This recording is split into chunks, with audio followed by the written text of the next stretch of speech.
Now listen here, man.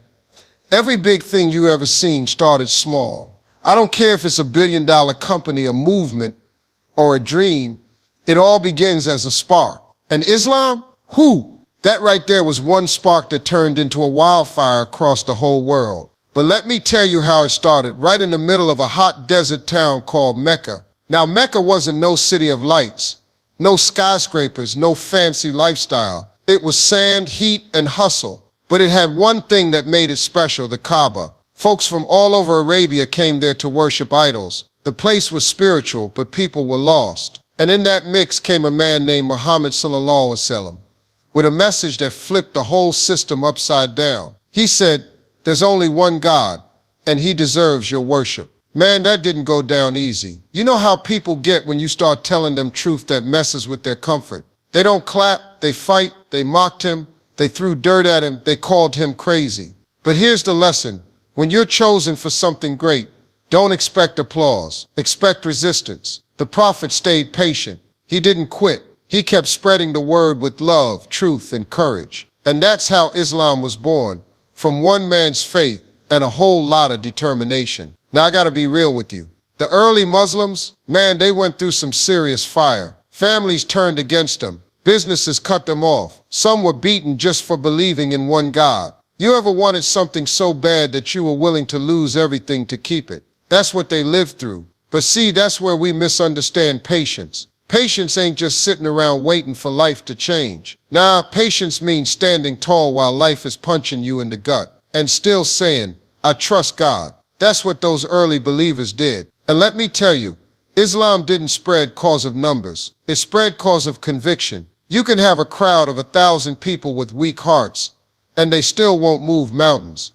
But give me 10 people with real faith, and they'll change the world. So when life hits you hard, don't think God forgot about you. Maybe he's just testing if your faith is real. 'Cause greatness only grows under pressure. Those early Muslims proved that. They didn't break, they burned brighter. Now let me put it like this. You can't grow if you stay stuck in the same place that's holding you down. That's why the Prophet sallallahu alaihi wasallam and his followers made the move from Mecca to Medina. And that wasn't no luxury cruise. They left behind everything they had, homes, money, comfort, to start fresh in a city that didn't even know them yet. But Medina, man, that's where Islam became a movement. That's where faith turned into a community. The Prophet didn't just preach, he built brotherhood. He took tribes that used to hate each other and said, y'all family now. And guess what? They listened. See, that's the real meaning of leadership. It ain't just talk, it's action, it's unity. Medina became the place where Islam took root because folks worked together with one goal. Now here's your takeaway. Sometimes you gotta relocate your peace. Maybe that means leaving a toxic job, a dead-end friendship, or an environment that don't let you grow. Change your location, change your future. 'Cause sometimes God can't grow you in comfort. He grows you in courage. Once Islam got strong in Medina, it didn't stop there. Nah, man, that light was too bright to keep in one city. It started spreading across Arabia and soon the world. But here's where folks get it twisted. It wasn't just about armies or power. Islam spread through character, through honesty, through people who walked the walk. When Muslim traders traveled to new lands, they didn't just sell goods, they sold integrity. When people saw how fair they were in business, how kind they were to others, how peaceful their faith was, they said, I want what they got. That's how Islam touched hearts before it touched borders. And you know what that teaches you? Influence don't come from force. It comes from example. You want to inspire people? Be consistent, be honest, be excellent in what you do. When your character is right, people will follow you without you saying a word. Islam spread because people lived the message, not just talked it. And that's how you spread success too. You don't gotta shout your greatness, just live it so loud that the world can't ignore it. Now let me tell y'all something, faith alone can move mountains, but faith with knowledge can build them. When Islam started spread, it didn't just stay in the mosque, it moved into the mind. Muslims started studying, learning, and teaching. And man, that right there kicked off one of the greatest knowledge explosions in history. Baghdad, Cordoba, Cairo, those cities became the Harvard, Oxford, and MIT of the ancient world. They had libraries when Europe was still lighting candles in the dark. They studied stars, built hospitals, and created the kind of architecture that still makes people's jaws drop. Algebra, Muslim invention. Medicine, they advanced it. Astronomy, they mapped the skies. But here's what makes it powerful. They didn't separate faith from learning. They believed that seeking knowledge was worship. You prayed and you studied. You worked hard and you gave back. They knew that ignorance keeps people chained, but education sets you free. And that's your lesson today. Don't just pray for success, study for it. Learn your craft, build your mind. Faith without action is like a car with no gas. You might look good sitting in it, but you ain't going nowhere. Now let me tell you, man, one of the biggest reasons Islam went from a small desert message to a global force was because folks stood together. Before Islam, Arabia was broken, tribes fighting over pride, land, and water. But when Islam came, it said, y'all ain't enemies no more. You brothers and sisters now. And once they believed that, boom, that unity turned them unstoppable. When people come together under one purpose, man, that's a power no army can match. That's why the Prophet ﷺ built his people like a family. Rich or poor, black or white, Arab or non-Arab, all equal in front of God. You stand shoulder to shoulder in prayer, same level, same focus. And that right there, that's how real success works too. You can't climb to the top all by yourself. You need a tribe. You need people who got your back, who see your vision, who push you higher when you tired. Unity made Islam powerful, and division made nations crumble later on. So if you want your dream to last, stop fighting with your team. Build them up, because unity don't just grow a community, it multiplies miracles. Now y'all know I'm big on this word leadership, because leadership can either lift people up or tear them down. After the Prophet ﷺ passed, Islam could have fallen apart, but it didn't. You know why? Because it had leaders ready to serve, not to shine. Abu Bakr, Umar, Uthman, Ali, may Allah be pleased with them.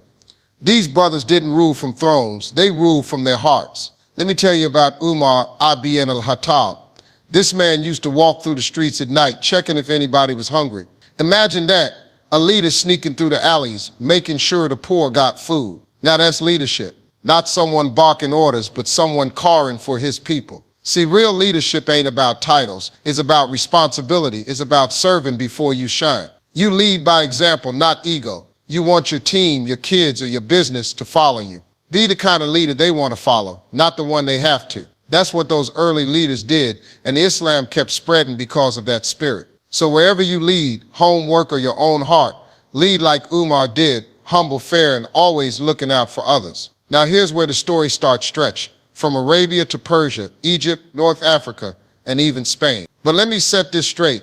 It didn't spread because people were forced into it. Nah, man, it spread because people saw justice like they never seen before. When Muslim rule came to a city, folks noticed something different.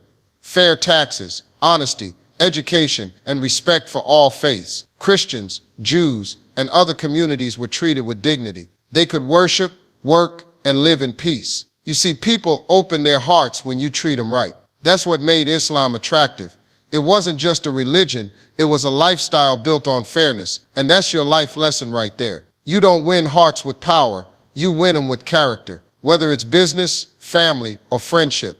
If you act with integrity, people will trust you. And when folks trust you, your influence grows faster than any ad campaign or speech ever could. Islam's expansion was built on truth and justice, not greed and control. And if you live that same way, being fair, honest, and real, you'll find your success reaching places you never dreamed of. Now let me tell you something, man.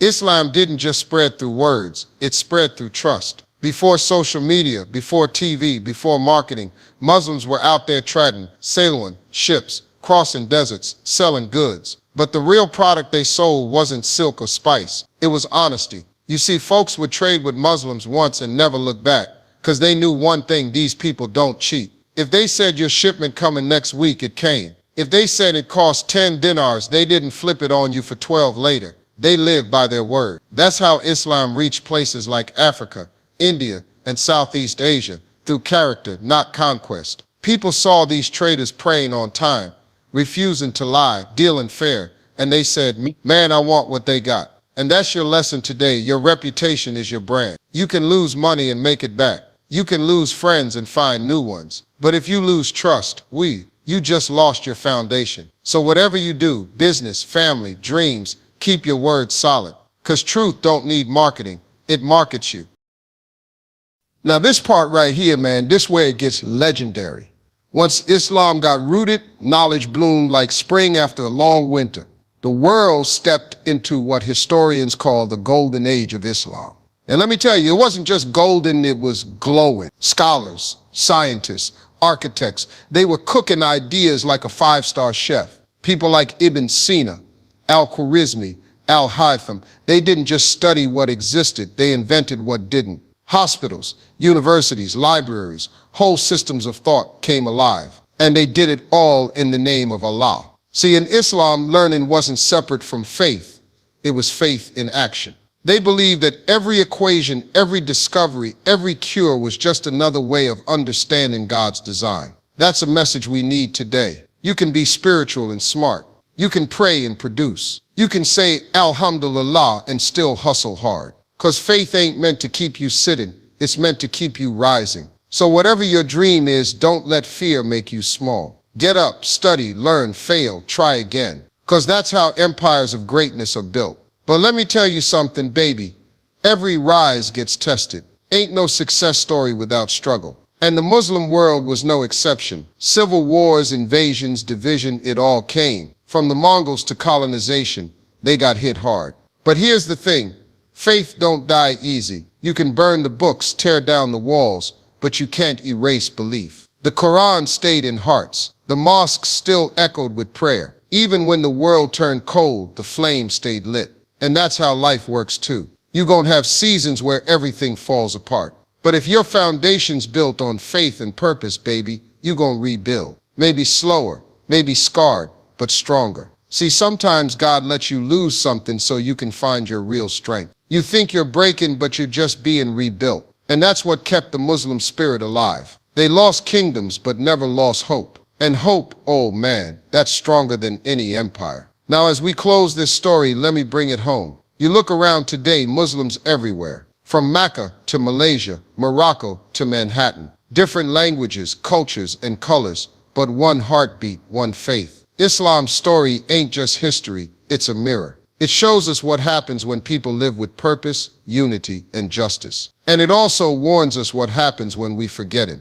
See, you and me, we got a choice every day. We can talk about greatness, or we can live it. We can keep saying back then, or start building right now. Because the legacy of Islam ain't meant to be a museum. It's a movement. So here's what I want you to take away, man. Pray like it's your lifeline. Work like it's your duty. Lead with fairness. Love with mercy. And keep learning till your last breath. Because when it's all said and done, God don't look at how big your house was or how many followers you had. He looks at your effort, your heart, your truth. That's the real legacy. That's the message of Islam. And baby, that's what makes this story timeless.